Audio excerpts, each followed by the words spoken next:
तो उम्मीद है कि आपने हमारे इस जो एवरेज वीडियो जो था उसको आप देखे थे, औसत देखे थे। और जब तक आप पहली वीडियो नहीं देखेंगे, इसको देखने का कोई बेनिफिट आपको खास नहीं मिलेगा।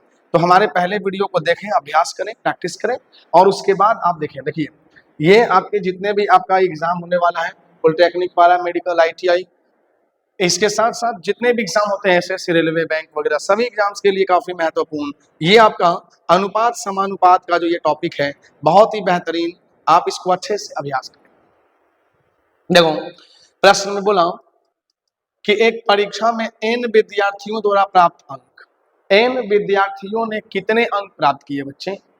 तो विद्यार्थियों की संख्या क्या थी? जैसे x1 plus x2 plus x3 plus dot dot dot xn। तो जब भी आपको ये देना, इसका जो माध्य यानी कि जो औसत दिया है, इन अंकों का औसत m है। तो कुल विद्यार्थी कितने हैं? सॉरी, कुल विद्यार्थी आपको दिया है बच्चे n, तो आप n लिखेंगे, औसत m दिया है तो m। कैसे इसको लिखेंगे हम? तो हम लिख सकते हैं x1 plus x2 plus x3 plus dot dot dot, ये संख्या xn तक है, ठीक है, और बराबर में m को गुना करेंगे n से तो mn हो जाएगा, mn। तो हमारा इन सभी के बराबर जो वैल्यू आया हमारे पास, इनके बराबर जो वैल्यू आया ना बच्चों, इन सभी के बराबर जो वैल्यू आया हमारा mn, जहां भी ये चीज लिखा गया होगा वहां पे हम mn लिख सकते हैं। कह रहे हैं एक विद्यार्थी के अंक x से 5 बढ़ जाते हैं, तो हम उसको भी लिखेंगे, जैसे x1 plus x2 plus x3 plus dot dot dot dot plus xn। ये तो पहले से हमारे पास था ही बच्चों।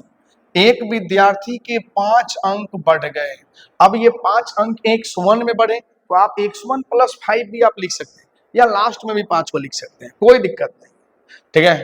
तो कह रहे हैं बढ़ गए, तो अंकों के नए औसत का मान बताइए क्या होगा।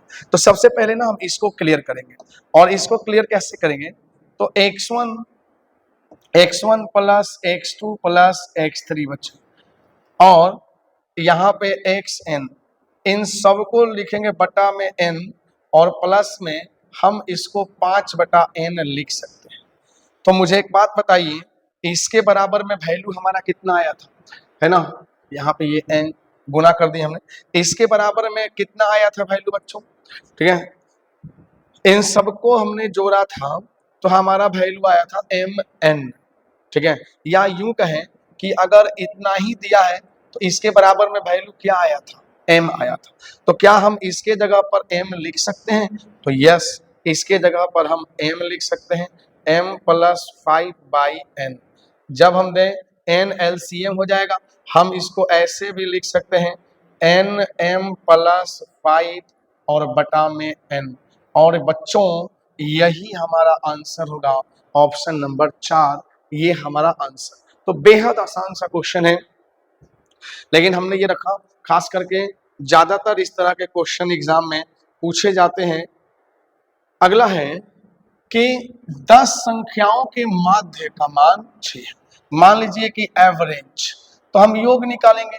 हम योग कैसे निकालते हैं? योग बराबर होता है औसत गुना संख्या 10 गुना 6, यानी कि 60 थी। बाद में पता चला कि एक संख्या को गलती से 9 पढ़ लिया गया था। जब उस संख्या का सही मान लिया गया तो माध्य मान 7 आया। तो ये तो बच्चे हो गया ना गलत, ये गलत हो गया। सही कह रहा है कि संख्या तो हमारी 10 ही है, कह रहा ना, लेकिन हमारा जो माध्य प्राप्त हुआ ना बच्चे, जो पहले मान 6 था अब 7 प्राप्त हुआ, यानी कि सही उत्तर आता 70। ये सही आता। हुआ क्या इसमें, कितना कम रह गया? ये 60 कितना कम रह गया? 10 कम रह गया, किसी संख्या में 10 कम रह गया। और उस संख्या को कितना पढ़ लिया गया था? 9 पढ़ लिया गया था बच्चों। वह संख्या 19 थी, 19 थी। 19 के बदले में क्या पढ़ लिया गया था? 9, ठीक है। ये आगे बढ़ेंगे हम। नेक्स्ट अगला क्वेश्चन है, ये कह रहे हैं कि 4 संख्या का माध्य 10 निकला। भाई संख्या तो 4 है, तो 4 को हम गुणा करेंगे, माध्य यानी इसका मतलब हम योग निकालने जाएंगे। तो 10 चौका क्या हो जाएगा? 40। ठीक है बच्चों, बाद में देखा गया कि एक संख्या 7 के बदले 9 लिखी गई थी।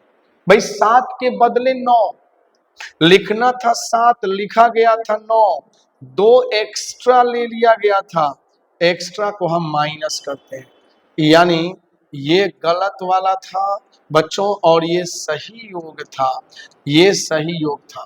तो हम अगर औसत निकालें तो हमारा औसत क्या होगा, 38 बटा जितनी संख्या है बच्चों उतनी संख्या से भाग दो, 4 संख्या है 4 से भाग दो, 19 बटा 2 भाग देंगे 9.5, आंसर 3 हमारा हो जाएगा। ठीक है, आइए एक और क्वेश्चन करते हैं, काफी महत्वपूर्ण। इस क्वेश्चन को बनाने के पहले सबसे पहले हम क्या करेंगे, n प्रेक्षण है, बार लगा देते हैं n बार। ठीक है, n बार प्रेक्षणों का है ना, सॉरी n प्रेक्षण है, एक बार लगा देते हैं, ये जो माध्य होता है ना n बार, तो इसे निम्नलिखित में से कौन सा संकेत प्रकट करता है, कौन सा। तो जब भी आप इन संख्याओं को जोड़िएगा ना, x2 plus x3 plus dot dot dot xn, तो यहाँ पर आपका हो जाएगा x बार, और ये संख्याएं अगर n है तो इसे हम क्या लिख सकते हैं, x1 plus x2 plus x3 plus dot dot dot plus xn बराबर x बार n लिख सकते हैं। ठीक है, तो हमारे प्रश्न बोला कि क्या हम इसको संकेत दे सकते हैं, तो जब भी हमें x बार का वैल्यू निकालना हो तो सीधा सीधा हम लेंगे सिग्मा, सिग्मा i बराबर 1। देखो बच्चे i बराबर 1, 1 से लेकर n तक, 1 से लेकर n तक हमारी संख्या होगी, और ये होगी xi। ठीक है, ये तो होगी, और 1 बटा n, चूंकि संख्या हमारी n है, यही रूप प्रदर्शित करेगी और यही आपका आंसर होगा। तो आइए देखते हैं ऑप्शन। ठीक है, ऑप्शन कोई एक ले लेते हैं, जैसे यही ले लेते हैं, आई हो जाएगा, आंसर बनेगा 2। तो बच्चे डायरेक्ट फॉर्मूला है ना, 1 बटा n सिग्मा आई से लेके 1, आई बराबर 1 से लेके n तक है ना xi। ठीक है, यही आपको प्रदर्शित करेगी। आगे बढ़ेंगे, नेक्स्ट। बोला एक कक्षा में 45 छात्र हैं, बहुत अच्छी बात है, जिसमें 15 लड़कियां हैं, कुल छात्र बच्चों हैं 45। इस 45 में गर्ल्स हैं 15, जाहिर सी बात है कि बॉयज कितने हो जाएंगे, अपने आप 30 हो जाएंगे। कह रहा है कि 15 लड़कियों का औसत 45 है, तो हम इनका योग निकालेंगे, 15 गुना 45, 15 पचे 75, 15 चौका 60, 675, और 30 लड़कों का औसत भार 52 है, 52, 3 दूनी 6, 3 पचे 15, 1560। तो कह रहे हैं कि पूरी कक्षा का औसत बताओ, तो बच्चों पूरी कक्षा का हम औसत बता देंगे, यानी हम क्या करेंगे, 675 प्लस 1560, और चूंकि जितने विद्यार्थी हैं हम उतने ही से भाग करेंगे, यानी 5, 7, 6, 13, 6, 5, 11 और 1, 12, 1 और 1, 2235 बटा 45। जब काटिएगा ना 5 से, 5 चौके 20, 5 सते 35, 3 से काट दो बच्चों, 3 से, 3 एकम 3, 3 चौका 12, 3 नवा 27, यानी 149 बटा 3 आएगा, 3 चौका 12, 29, 3 नवा 27, यानी जो औसत भार आएगा बच्चों 49.6 kg आपका आंसर बनेगा। ठीक है, आइए नेक्स्ट। कह रहा ना 4 संख्या, देखो काफी इंपॉर्टेंट, मोस्ट इंपॉर्टेंट, मैं बताऊं अभी इसका सबसे बेहतरीन क्वेश्चन है, शांति से आप सुनिएगा, देखिए ध्यान से पढ़िए। 4 संख्या x y z तथा t दी गई है, इनमें से कोई 3 संख्या ही आपको लेना है। जैसे पहले हमने ले लिया x plus y plus z, हमने ले लिया, इनका औसत लेंगे तो 3 करेंगे, आप प्लस में चौथी संख्या में जोड़ने का, उनका औसत निकालकर चौथी संख्या में जोड़ा जाए तो पहली बार एक 36 आता है, यानी कि एवरेज क्या आता है 36। तो आप इसको याद रखिए कि हम क्या करेंगे, हमारा तो ये x plus y plus z plus 3 को t से गुना करेंगे, क्या हो जाएगा बच्चों 3t हो जाएगा, और बराबर में 3 छक 18, 108। तो यही हमारा कंडीशन बनेगा 3 संख्याओं में। जैसे मान लो इसके आगे भी लेते हैं तो अब हम y से शुरू करते हैं, क्योंकि x हो गया तो हम क्या करेंगे, y प्लस जेड प्लस, है ना, हम यहाँ पे क्या कर देते हैं, टी कर देते हैं, कोई भी कर देते हैं, ठीक है, चाहे T plus x plus Z plus T कर देते हैं, 3 को लेना ही है आपको। तो हम यहाँ पर क्या कर देते हैं ना, x को छोड़ देते हैं, है ना, टी और बटा में 3, ठीक है, और प्लस में क्या हो जाएगा, तीसरी संख्या में जोड़ने पर ये क्या आता है 34। आप किसी को भी ले सकते हैं, कोई इशू नहीं, ठीक है, और ये कितना आता है 34। तो आप सीधा लिखना y plus Z plus T plus 3x plus बराबर 3 चौका 12 102, ठीक है, ये मान लेते हैं कंडीशन 1, कंडीशन 2। फिर हम z से शुरू कर लेते हैं, z plus T plus x और बटा में 3, प्लस में हम यहाँ y लिख लेते हैं और बराबर में 1 ले लेते हैं हम 30, तो 30 यहाँ पर लिख लेते हैं। यानी कि क्या हो गया बच्चों, z plus T plus x plus 3y बराबर 90, ये कंडीशन हो गया बच्चों 3 हो गया, ठीक है। उसके बाद हम तीसरा भी ले लेते हैं, क्या ले लेते हैं, t प्लस, अब हमें यहाँ पर देखो, हमने यहाँ पर t का वैल्यू लिख लिया, x का लिख लिया, y का लिख लिया, हमें z का लेना है, तो हम ले लेते हैं x plus y plus t बटा 3 और प्लस में z और बराबर में 32 लिखना बच्चों, 32। तो कैसे लिखेंगे, x plus Y plus T plus 3z बराबर 96, ये चौथा कंडीशन आ गया इसकी।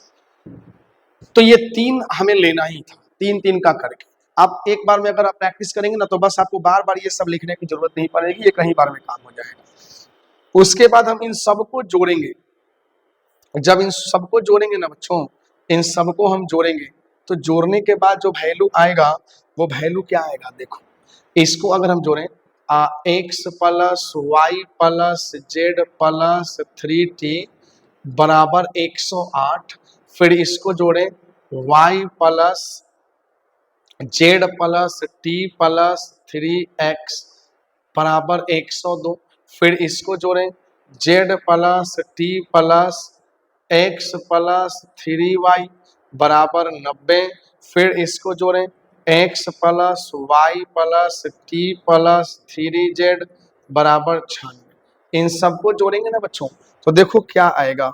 सबसे पहले तो आप एक बात जान लो कि मान लो x वाले को जोड़ेंगे, x, फिर यहाँ पर है बच्चों x, 3x और x, एक उदाहरण x का ही ले लो, बाकी सब एज इट इज होने वाला है, 1 2 3 3 3 6, तो ये हो जाएगा 6x plus 6y plus 6z plus 6t बराबर, इनको जोड़ना है हमें 8 2 8 2 10 10 6 16 9 9 18 18 और 1 19 396। क्या हम 6 कॉमन लेंगे बच्चों, तो yes, x plus Y plus Z plus T बराबर 396, 6 से कटेगा तो 6 छिक्का 36, देखो, और 6 छिक्का 36, ये वैल्यू आएगा। हमें वैल्यू किसका चाहिए, टी का। अब बच्चे आप टी का वैल्यू निकालना चाहते हैं ना, एक्स वाई जेड का वैल्यू घटा दीजिए, तो इस पूरा एक्स वाई जेड और 3t का जो वैल्यू है वो 108 है ना। तो हम क्या करेंगे, जैसे बोला ना, x plus Y plus Z plus 3t, अब इसमें से हम माइनस करेंगे x plus Y plus Z plus t को, तो यहाँ पर क्या बचेगा, हाँ, इसको माइनस करके हम लिखेंगे, ये कितना आएगा बच्चों, 108, 108 में से 66 घटेगा, तो 3t में से इस सब तो माइनस से कट जाएगा, t घटेगा, तो हम लिख देंगे ना 2t, हम यहाँ लिख लेंगे 2t बराबर, यानी कि 2t बराबर ये आएगा 2 4 यानी 21। तो बच्चों t का वैल्यू क्या आएगा बच्चों, 21, आंसर बनेगा, तो t का वैल्यू 21 आएगा। तो ऐसा नहीं है कि बहुत बड़ा सवाल है, नहीं नहीं, आप इसको 2-3 बार प्रैक्टिस करें, लगातार प्रैक्टिस करें, गारंटी ये सवाल आपका डन होगा, ठीक है। आइए, तो इसमें बनाने की जरूरत नहीं बच्चों, इसमें बनाने की जरूरत नहीं। गुणवाचक आंकड़ों से संबंध उत्तम औसत क्या होती है, माध्यिका होती है। नेक्स्ट क्या बोला, 30 लड़कियों की आयु का औसत 14 है। बस बहुत ही आसान सा क्वेश्चन। तो हम योग निकालेंगे। सबसे पहले ना योग निकालते हैं। योग कैसे निकालते हैं? लड़कियों की संख्या गुना औसत। फिर कह रहे हैं औसत आयु 15 वर्ष की 5 लड़कियां कक्षा छोड़कर चली जाए। तो इनका अगर 5 लड़की कक्षा छोड़कर चली जाए और किस औसत आयु की? 15 वर्ष की, तो 420 में से 75 घट जाएगा। कितना आएगा? 5। 345 लड़कियां ही रह जाएंगी बच्चों। कह रहे हैं कि तो शेष लड़कियों का औसत। आओ इसका हम औसत निकालें। औसत क्या हो जाएगा? 345। एक बात बताओ, 30 लड़की में से 5 लड़की चली गई तो बची कितनी? 25। 25 से भाग, 5 पचे 25, 5 इका 30, 5 नवा 45। हम भाग करेंगे यहाँ पे, 5 एकम 5, 5 दिया ही 15, है ना, और 5 अठे 40। तो इनका जो एवरेज निकल के आएगा 13.8। क्लियर? आइए नेक्स्ट क्वेश्चन है बच्चों, 6 संख्याओं का औसत 8 है। बहुत अच्छा, बहुत ही शानदार क्वेश्चन। 6 संख्याओं का औसत 8, 6 अठे 48। 7वीं संख्या देखो, 7वीं संख्या जोड़ने से औसत 10 हो जाता, यानी कि कुल संख्या 7 हो गई, औसत हो गया 10, यानी कि 70 हो गई। तो कह रहा है कि 7वीं संख्या क्या है? अगर ऐसा पूछता है ना बच्चों, 7वीं संख्या अगर पूछ रहा है इस प्रकार का, तो सीधा 70 में से 48 घटाएंगे 2, 22। 7वीं संख्या 22 थी, सीधा घटाएंगे, क्लियर हो जाएगा आपका आंसर। आइए नेक्स्ट, 30 मानों का मध्य 150। सीधा गुणा करो बच्चे, सीधा योग निकालो। 150 कितना आएगा? 4500। जांच करने पर पाया गया कि माध्य का परिकलन करने के दौरान मान 165 के स्थान पर 135 ले लिया गया। देखो बच्चों, लेना था 165, लिया गया 135। कितना कम लिया गया? 30 कम लिया गया। तो इसमें हमें 30 जोड़ना होगा, तब जाकर सही होगा। और कह रहे इसके बाद फिर माध्य निकालिए, माध्य यानी औसत निकालिए, तो क्या हो जाएगा? 0, 3, 5, 4। और कुल कितनी संख्या रह जाएंगी? 30 ही रहेंगी। तो 0 से 0 कैंसिल, 3 एकम 3, है ना, 15, 3 पचे 15, 3 एकम 151 आपका आंसर हो जाएगा। इसका आंसर होगा ऑप्शन बी। तो उम्मीद है बच्चों कि ये पूरी की पूरी जो एवरेज है वो समझ में आई होगी। और अगर इस तरह की निरंतर वीडियो हमारे जाएंगे, आप चैनल को लाइक कर दें, शेयर करें, ज़्यादा से ज़्यादा लोगों तक शेयर करें ताकि सबको बेनिफिट मिले। चैनल पर बने रहें। धन्यवाद।